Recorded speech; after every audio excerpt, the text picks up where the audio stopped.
Alright, so from So's Real Thoughts, so Kristen and I went to AFI FEST this year and we watched tons of films, and one of them was the opening night film, which is A Most Violent Year. Right, directed by Chandor, who has only directed 2 previous films, Margin Call and All Is Lost from last year. That was the Robert Redford on a boat movie.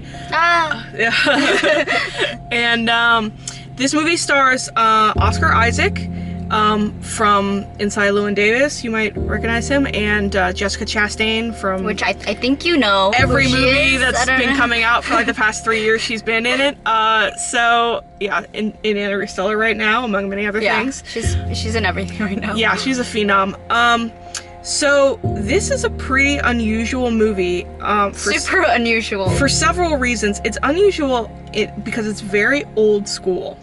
This is... a movie, Oscar Isaac plays Abel Morales, he owns a sort of oil company. It's like heating oil for houses.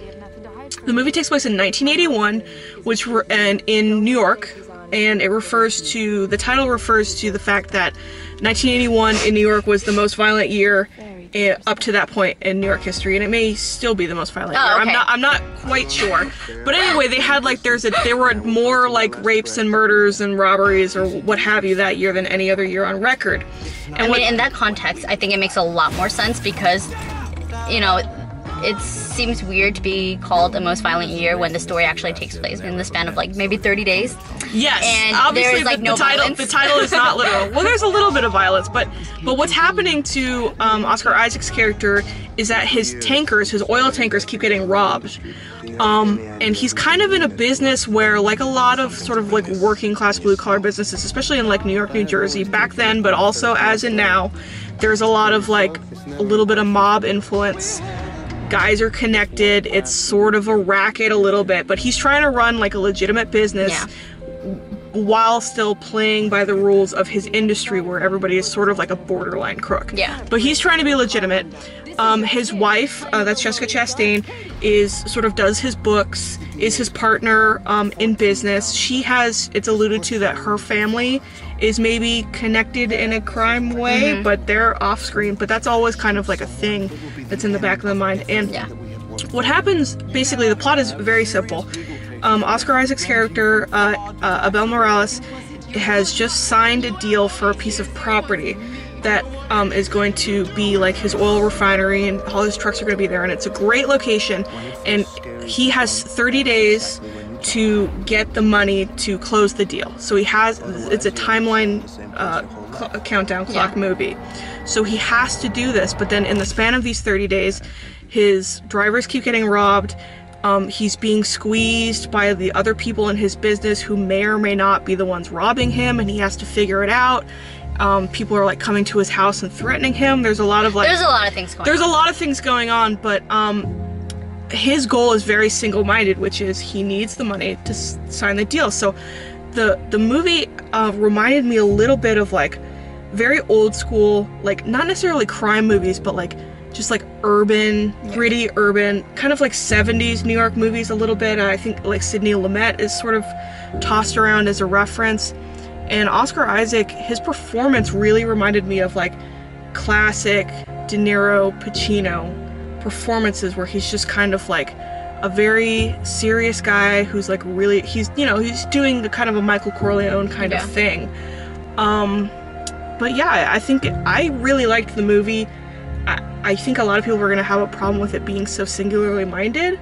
I think what a lot of people had, I think their initial reaction is because I feel that the structure of it's kind of backwards in a way where there's not a very, like beginning, middle, end kind of. There is, but there isn't, and I feel like the form is so unconventional and kind of so moldless that it's really hard to grasp and really be like, I love this movie. But I think after like some contemplation about the story and the way it makes you feel and how it like induces a lot of thinking, I think in that aspect it really is like a well done movie. I don't think that it's spectacular. Yeah, I would agree. I would probably give it like somewhere in the range of like a B.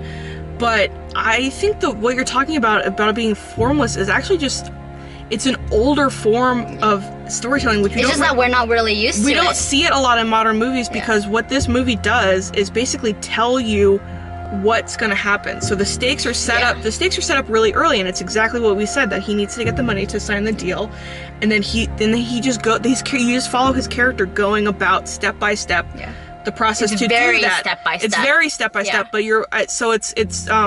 and it reminded me again, another filmmaker that it reminded me of is Jean-Pierre Melville, who is a French director. He made sort of like crime pictures in the 60s, Le Samurai, Le Cercle Rouge, things like that. And it reminded me a lot of that in that it's just like a one guy who has one goal, and he just does it step by step the whole movie, and it just follows him. I guess we consider it like a Hollywood film, and so we expect certain things. Yeah. And it doesn't really deliver in that way. Right. And there aren't like twists and turns. Like there are reveals. It's very like one note. Yeah, it's kind of flat, but I liked that about it. And then also I want to mention the photography in this movie. Yeah, it's great. I loved it. The DP is Bradford Young, who he was the DP on Selma, which also debuted at AFI Fest. He's done a lot of good movies like Anthem Body Saints. Yeah, he's really good. Yeah, Mother of George, Pariah. So it's beautiful. It's a little bit, it's sort of like, it's a little yellowish, yellow tinted, like jaundiced. I think it's a good look for a film is sort of like industrial, but also kind of diseased, and there's something sort of sick about the New York that it takes place in. I mean, it kind of throws you off because in the beginning it kind of insinuates that these two people, Oscar Isaac's character and Jessica Chastain's character, are both on the wrong side, like they're the bad guys, and in actuality, with that perspective in mind, you're already thinking that these people are bad and they're like up to no good, when the whole entire movie is just trying to convince you that they're actually good people. And so it's just the way they execute things, it kind of throws you off balance. And I understand people's perspective in how it's so hard to swallow just the film in general, and it is, I think, somber takes, and it's just, I think also because it's like all the characters in this movie are kind of in a moral middle. Yeah. Even the DA character, who's played by David Oluwelo? Yeah. I'm gonna say that wrong, but yeah, he plays the DA, and he's sort of investigating their industry. And so he's kind of an antagonist, but he's not a bad guy either. Yeah, he's not. But he's not a good guy either. So everyone is sort of like morally suspect a little bit. So it's hard to like have people to root for. And honestly, I think while like the acting was superb, and I think that Jessica Chastain's character needed a little bit more.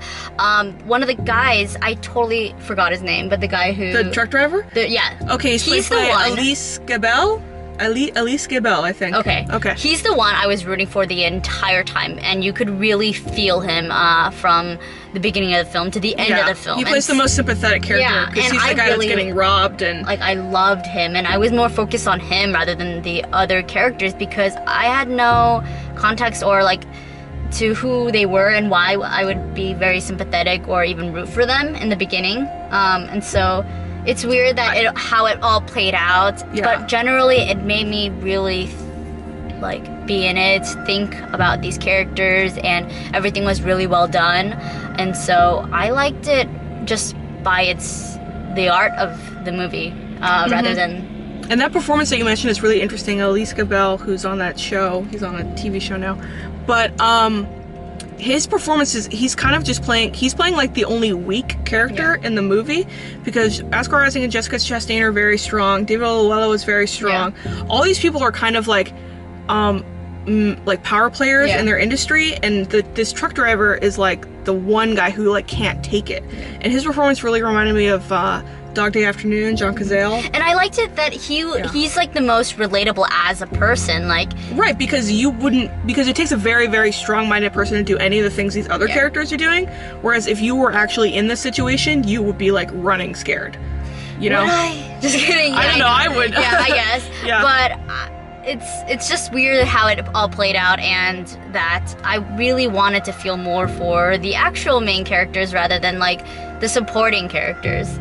I don't know, I didn't really feel the same way. I think that all the supporting characters were really strong, and they cast very strong actors in the role. Yeah, they did. And I think also I want to mention real quick that this is a very interesting movie because it's a lot about people of color and also people who are like immigrants and sort of like the American dream. Like Abel Morales is an immigrant. He plays a guy who, you know, like he doesn't speak Spanish like to his employees and stuff, but there is this one scene where he has to sort of speak Spanish, but you can tell that he doesn't really want to because he still wants to be like in control and he still wants to like project this power of like an American success story. And even in his like Spanish is flawless. Yeah, I love it. Even in like the smaller roles, they're always occupied by like women or people of color, and it's sort of about navigating a very a world that's like traditionally maybe for like, you know, like white guys, like, but to like make it on your own. And that's a very interesting aspect of this movie. I really enjoy that part.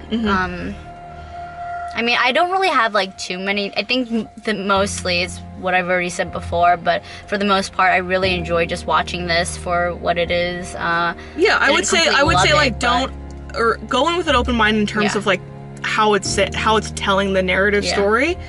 And then the more you think about it, I think the more that you will enjoy it. The more you'll enjoy it, and if you just take it for what it is, because it is sort of non-traditional storytelling from what we're used to now. But I think from the movies, like it's set in 1981, so if you look at the movies that are like in the late 70s or early 80s, it's kind of a throwback to that kind of filmmaking. So if you're interested in that kind of filmmaking, then I think you'll really like this movie. So that was our take. Be sure to follow Kristen on her blog. Yep, it's salesonfilm.tumblr.com.